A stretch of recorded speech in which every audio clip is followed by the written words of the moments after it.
People sleeping, camping, even smoking fentanyl at bus stops all across the city.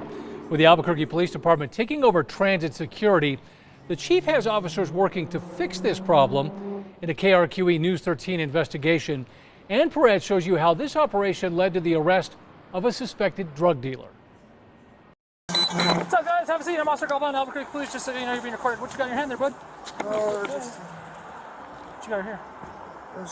Yeah, just leave it. Just leave it. Hey, police department. Just keep that right there, okay? I can already see it, so just put it right next to you, okay? Right there to your right. Put it right there. I'm gonna grab it from you, okay? So don't move. Day and night, Albuquerque police officers are tasked with keeping an extra eye on bus stops across the city. I passed by twice in the last hour, and you guys are doing the same exact thing, okay? That's why I came to contact you, right? The officers arrest James Emery and Irene Torres for drug possession. Emery also gets the charge of wrongful use of public property. Bus stops were created for individuals to stay at, wait, and to utilize public transportation. Chief Harold Medina says that's not been happening lately. The three biggest things we see is individuals using it for shelter, individuals using it to consume drugs, and individuals using it just to sleep and get rest at. The Central and Louisiana bus stop is one he's asked officers to pay extra attention to. While there, we saw a few people using drugs and another set up shop selling sodas. You see that all the time is normal. I see that every single day. This employee of the Pad Thai Cafe around the corner asked we not identify her because of the vandalism the restaurant has already endured, she says, at the hands of the people who frequent that bus stop. She adds the business added security measures like more lights outside their building, so she's glad to hear APD is doing its part too. I think it's a good idea just to try to do something. Okay. I'll go that way back. Police department, sit down, bud. Sit down. Go ahead and sit down. Sit down. Sit down on the ground. Get down on the ground now. Sit down. Get down on the ground now. Officers catch up to Oscar Carbajal after they say he ran from the Central and Louisiana bus stop when they woke him up.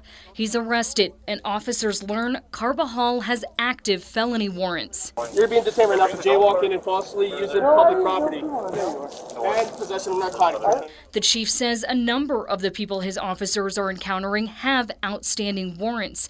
The only data on this effort that began about 2 months ago includes arrests at parks and medians too. It shows a combined total of 314 felony arrests and felony warrants cleared, the seizure of 6 guns, $24,000, and at least 10,000 fentanyl pills, plus the takedown of a suspected drug dealer who police say was selling at a bus stop. Thanks, man.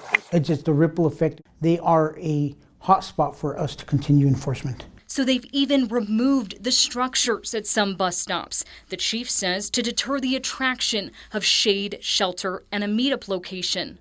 When they do approach people, he says, officers need reasonable suspicion.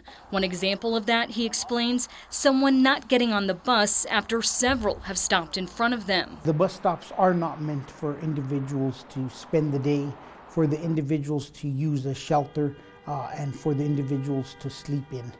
So there are a lot of different reasons why we need to move people along from bus stops at certain points. So why now? A few reasons. The chief says shoplifting investigations revealed their suspects used the bus as a getaway ride. So he mandated officers in every part of the city ride the bus once a week as a deterrent. And from those rides, he says, they learned riders felt safer on the bus than waiting for it.